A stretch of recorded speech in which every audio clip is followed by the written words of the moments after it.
Merci.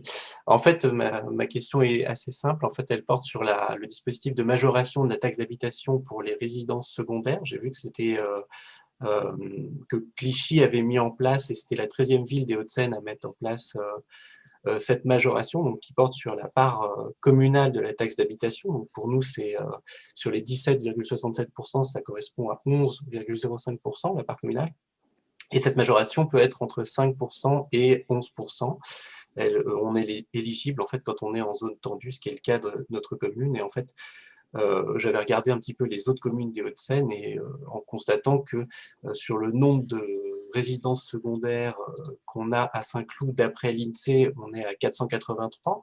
Et dans les autres villes des Hauts-de-Seine qui ont mis en place, donc dans les 13 autres, ce dispositif, en fait, il y en a la moitié qui ont moins de résidences secondaires que nous et l'autre moitié qui a plus. Donc, je me demandais un petit peu déjà, quel était votre avis tout simplement là-dessus. C'est qu'un dispositif qui existe depuis 2015 et qui a été maintenu par le président Macron. Et puis, quand est-ce qu'il fallait l'employer? Est-ce que c'était un bon outil pour inciter à avoir une limitation du nombre de résidences principales dans une ville? Est-ce que ça pourrait être cohérent à Saint-Cloud ou pas? Voilà, quel est votre avis sur le sujet? Je sais que M. Portex a préparé ou a dû vous préparer une réponse assez complète sur le sujet, mais vu leur avancée, si M. Portex ne se vexe pas, je voudrais juste vous faire une réponse un peu synthétique. D'abord, nous, on a un principe, mais c'est peut-être une différence avec vous, c'est qu'on n'est pas là pour augmenter les impôts quand on a des problèmes. Nous, on essaye d'abord de générer des économies.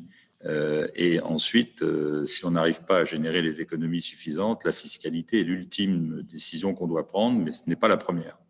Et puis, il y a une chose assez baroque dans votre proposition, c'est que c'est quand même le président de la République que vous soutenez qui a décidé de supprimer la taxe d'habitation, ce qui est pour moi une atteinte aux libertés locales insupportable. Et donc dire, alors qu'on a supprimé la taxe d'habitation dans le pays, qui peut-être avait besoin d'être réformé, mais en tous les cas sûrement pas d'être supprimé, du coup on va s'acharner sur ceux qui ont une résidence secondaire et qui continuent à payer de la taxe d'habitation. Oui, c'est un peu bizarre quand même comme truc. Je vous rappelle juste que le produit national de la taxe d'habitation, c'est plus de 22 milliards d'euros chaque année, hein, et que l'État a l'obligation, puisqu'il la supprime, de la compenser aux collectivités.